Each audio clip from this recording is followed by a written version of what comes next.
Alright everybody, so here we go with the third round. I am playing against the 2100 Adult Improver, and I know that if I manage to win this game in the next round, I am probably facing a Grandmaster. So I don't really have result pressure, but I want to do the best result possible. So you think about these things a little bit, unintentionally. So knight to c3, and we are gonna be playing the Joe Mama London. That is what we are gonna do in every single white game in this tournament, and probably the next tournaments. Because what are you gonna do about it? You're gonna keep watching, just like I keep drinking Coca-Cola. Now, bishop f4, e6, and white goes for the move e3. Now, the nice thing about this opening is that black will normally go for the c5 push, which white replies with dc. So no matter where the dark square bishop goes, if it goes d6, b4, e7, we are very likely to transpose to the same position after dc5. So in most openings, you would have to learn 3 separate variations. In Joe Mama London, you only need to learn 1. So that is an example of what makes it such a beginner-friendly opening, while in the same time still very dangerous. So bishop d6 and now bishop d3. I'm very happy to enter the doubled f-pawn structure. We're actually going to have that later on in the tournament. But my opponent simply copied my first round game. If I had to guess, I don't think he's seen my first round game. It's also possible that he may have seen it and just wanted to play like that.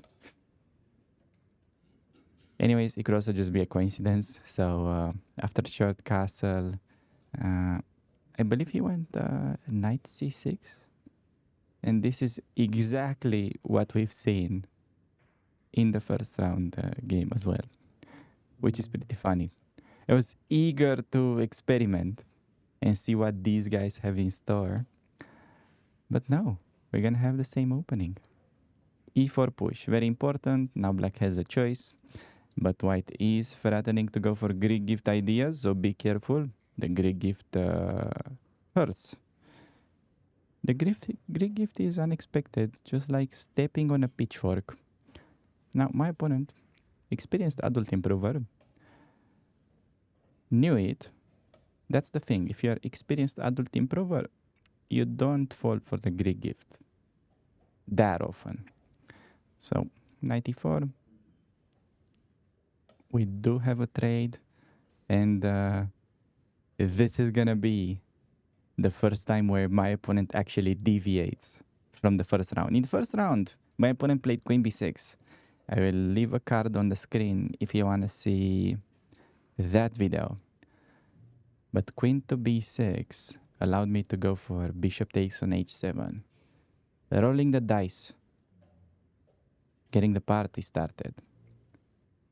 Now, my opponent, after thinking for a bit, I guess he looked at queen f6, noticing the double attack. I would have played queen to c1. And then queen c1 has bishop g5 idea to trap the queen. So after considering his options, he ended up going for pawn to h6, which is a move that I had in the past. I faced this a couple of times online. Okay, guys, what do you expect me? I faced every move when I have thousands of games with this. But the interesting part is that Stockfish likes c3, and I remember that. But I am teaching you to play simplified chess. So if I teach simplified chess, I will play simplified chess. I'm not afraid to deviate from the best computer move. I'm going queen takes d8 because I feel that from a practical perspective, these endgames are always tiny bit better for white and practically speaking, quite difficult for black. Now after my move rook f d1, black is facing a very serious problem with the light square bishop. I'll let you pause the video and find the reason why. bishop d7 is actually losing right away, which is one of the main ideas of why I entered this endgame. The problem is bishop c7 simply, and rook has to move away, collect bishop with a winning position. So rook d1, and black suffers from not being able to ever develop this piece. Plus, white always has pressure with the queenside majority. So our plan will simply be to push these pawns and ideally promote. Easier said than done, but we do have a pretty clear-cut plan. Knight d4. Yes, I was almost certain that this is a bad move, and my initial instinct was to capture, but somehow I started considering c3, and I even quite liked the appeal of c3. But then I realized that knight e2 check can happen, and I figured out it's probably not a good look for YouTube. So yes, I think I just went for the trade. Knight takes d4, and now no matter how black recaptures, we're more or less gonna get the same position, because on bishop takes, I play c3, bishop f6, trade of rooks, and then rook d1. So black has to play bishop f6, and this is similar to what we got in the game. Okay, not much of a choice, Alex. Come on, make a move. Don't sleep. Yes, rook takes d4, bishop takes d4, only moving now rook d1. So setting up two little traps. If bishop b2, there is going to be a back rank issue, because my bishop covers the escape square. So I was also somewhat hoping that my opponent blunders with e5, because I can also take with the bishop with same idea, but no, he goes bishop f6. Bishop f6, important move, controlling the penetration square. So notice that my opponent is doing a very effective strategy in controlling the infiltration squares. So this is a very good practical tip. If you cannot control the file, at least try to control the squares in your own half of the board, and you're gonna be okay in most scenarios. And at this point, we reach very interesting part of the game, because my pieces have been optimized, and it's just a matter of starting to push the queenside pawns. So I'm considering genuinely every pawn move, just trying to advance. But the way you prioritize it is, if possible, ideally you wanna also stop some ideas of your opponent. And this is going to be an important part. I had a similar end game actually in a previous YouTube video, where I realized black has these sort of ideas to push the a pawn and then activate the rook either via e6 or via a5. Keep that idea in mind, because it's going to be connected with my future play.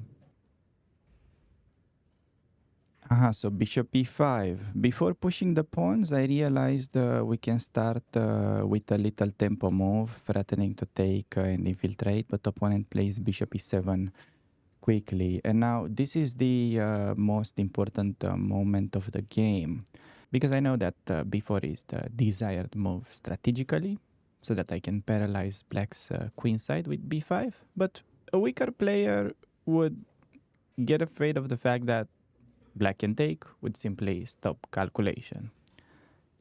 Now, a stronger player would approach this position with the mindset of, what if I do it anyways? So I start digging. Before, I'm happy to see that after rook d8, bishop f8, bishop d6, we win a piece. So before I notice, okay, so black cannot take. What if he tries f5, creating a square for the king? Then I calculate bishop f3, bishop b4, rook d8, king f7, and I spot this interesting idea, bishop takes on b7. And after bishop b7, I can go rook d7 check, king goes somewhere, I take bishop, and then I keep pressure on g7. So this line looked to give white a lot of interesting play. So I feel like before it's totally playable and it's not really a pawn sacrifice. So out of all these three moves during the game, to me it felt like before captures the largest advantage, and I went for it after thinking for about 5 minutes. Okay, before getting the question mark. Does Stockfish even understand chess? Probably not, but we will keep eval bar on the screen just because you guys like to see it. Before, okay, before following through with my thinking process, and it is very difficult to make a move as black. And at this point, you can either go for this f5 business that I've mentioned and then grab, or play what my opponent did, which is the more solid method. I think he ended up playing f6. The problem is if you go king f8, king e8, your g7 can be hanging. So he starts with f6. Good move by my opponent. Now, I don't think I really considered anything else other than bishop d6. So just making sure we don't lose the pawn. And I was feeling quite optimistic about this position, despite the fact that I'm starting to feel that we don't really have very quick pawn play. But still, I mean, I have an active bishop. I have a pawn majority. I felt like I should be slightly better with zero risks. I also like the fact that I'm slightly up on the clock. And after king f8, bishop d6, king e7 is threatened. So I do c4 with idea to simply protect the rook when the king gets there. So I believe this is also how the game continued. Trading, yes. What to do as black? No other moves.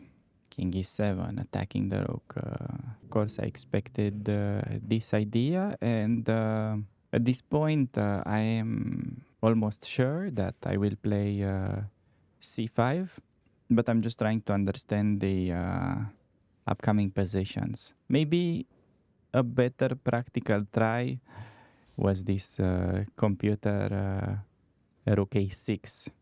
It's actually funny move to keep black under pressure. So you know black wants rook b8, b6. So rook a6, very classy idea. Stopping rook b8 because of rook a7. And if you can get the endgame with a better pawn structure, white is pushing. But yes, I am trying to understand, okay, c5, rook b8. And I do a4, let's say, trying to get space. And I see it's possible for black to play b6. And I'm calculating temporary rook sacrifice. I have c b6. If you take my rook, I take on a7. So I win back. But I'm looking, okay, c5, rook b8, a4, b6, take what if black just recaptures. It feels like I'm over pushing a bit. This is where I spent almost all my time.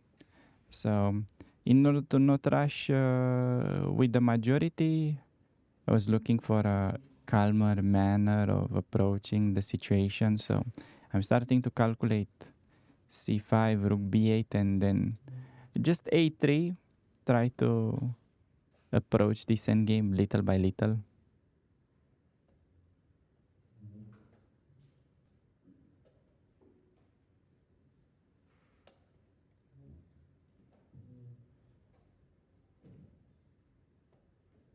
a3. So little by little, but to my surprise, opponent didn't play b6. He went bishop d7, and now I used one of my favorite endgame moves, f4, preparing king's path towards the center. And now b6. So I have a safe play available with pawn capture, because if you take my rook, I get to promote. And I'm considering my options here. I'm still feeling slightly better. In between safe play And more ambitious, I decide to go with more ambitious. I ended up playing this rook d3 move. It felt very clever to me during the game. Rook is protecting everything and prepares rook c3. But now my opponent kind of instantly spotted my mistake, which mistake happens because I'm a bit out of shape.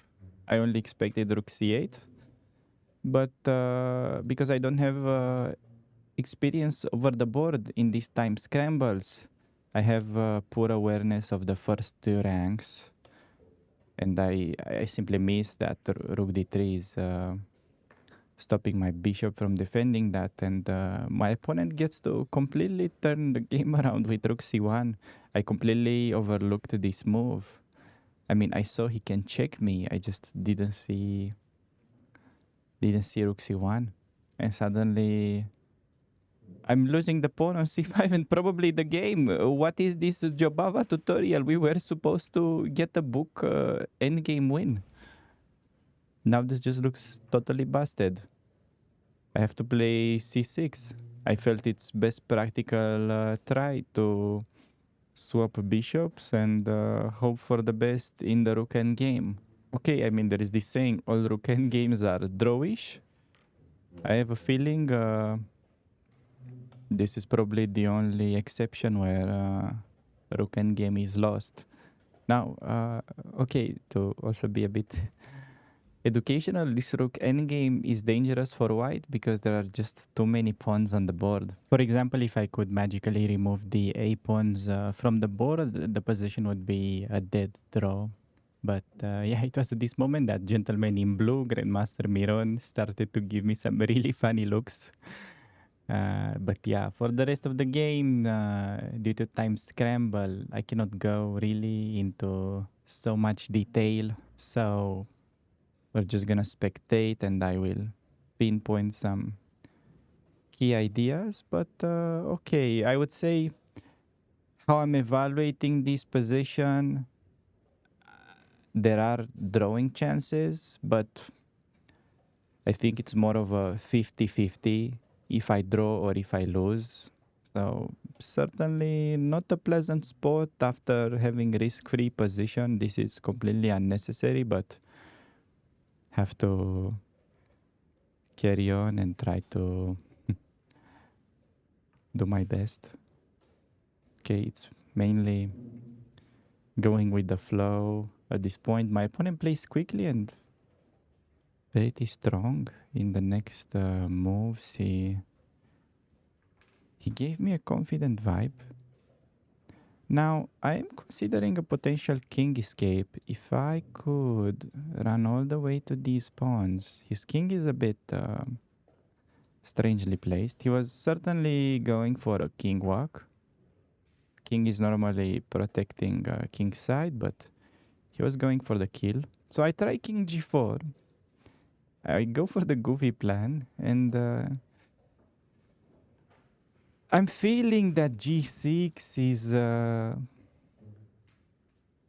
probably a situation where I'll have to retreat. But I'm attempting some trick. I want to make him calculate at least. So g5. g5, I didn't know exactly how to feel about this move, but I guess it's also strong. Black has simple frat already to take and then play e5. So if rooks are getting traded off every king and pawn endgame, where you're up a pawn, it's easy win. So opponent's dream scenario is to trade rooks at this point. I have to play king f3 and leave with a miserable position.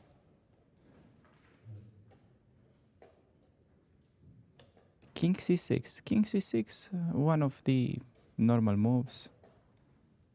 Didn't read too much into it during the game. Felt like he just wants to bring the king. And I try h4. So if I get counterplay, my idea is to do h5 and then get rook behind.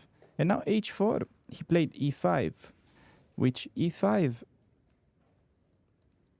I think my opponent felt like he's winning a pawn. But king g3 only move, sidestep the fork and protect pawn. So after rook to d4, my situation has improved a little bit because trading pawns helps the defending side. But still, of course, it's very tricky. I try h5. This is my target. My goal is to somehow create counterplay with the h pawn. King e4 allowing rook c6. I felt good at this point. I'm still in the dark pretty much with objective evaluation, but at least my upcoming moves are going to be pretty easy. So we're starting to speed up.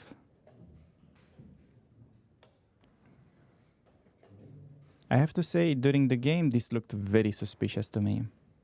If anything, I felt like I'm closer to losing than to making a draw. Just because my h-pawn is about to get stuck. a4, so opponent played this phase of the game pretty well with little time on the clock. I'm going closer to the rook, try to make some threats. And I'm starting to visualize that it's probably gonna come down to sacrificing h-pawn for a-pawn. But then with the king so active for my opponent, it just feels like a losing position. So I'm not happy here. And I make a bad move. Opponent misses rook g7 idea. He could have paralyzed me, but he goes for the pawn push. Have to go for the trade. Checks me. King g2. Grabs. I grab. And yes, it's all a matter of how do you evaluate this position. He plays, again, strong practical move, cutting away the king. The problem for him is that I can actually check forever. He just couldn't find a way for my opponent to hide from the checks. So maybe it's my lucky day. Maybe I can save this position that looked very ugly. I keep checking. Okay, nothing else to do. We're getting 5 seconds each move, so opponent winning some time to think. But I try to play fast to not give him time to think, since my moves are pretty standard. So he goes to f4, hiding from the checks, but now I bring the king, and now I'm confident this is a theoretical draw, that the king gets in front of the pawn. But can I play the theoretical draw precisely? He checks me, king on the back rank. And it's very important that I can simply wait. This is the key position for the rook. This is Philidor position. Once the pawn pushes, key move, go behind, start checking, opponent offers a draw. Because, yeah, this is just nothing you can play for a win as black. And opponent told me something like he must have been winning somewhere, which, yeah, of course, I felt the same. And he tried to explain me some move, but yeah, I never remember what opponents try to tell me. So I usually just smile awkwardly and leave the playing venue. Now I'm wearing a cowboy hat because it takes around 6-7 hours to edit these videos, and my haircut is so bad that there is no time to fix it. And to pinpoint the mistake that I did, I would just say it was pretty unlucky game because if you play b4 in this position, I mean, you're close to winning. With the idea of simply playing for c4, c5, c6, you want to do. Already, in order for black to be remotely okay, computer is desperate, plays e5, where he can go for the takes and black plays down a pawn. But yeah, I mean, I play bishop e5, bishop e7, b4. Now, in like a bit of unfortunate turn of events, the position is equal. So currently, I'm on 2.5 points out of 3. I hope that you guys are enjoying this series. I really appreciate all the positive comments and all the likes so far. Let me know in the comments if I should be wearing a cowboy hat in the next videos, and I will upload the next rounds ASAP. So in the meantime, in case you have missed the previous games, I will add some links on the screen, and with that, I'll see you guys in the next one. Take care.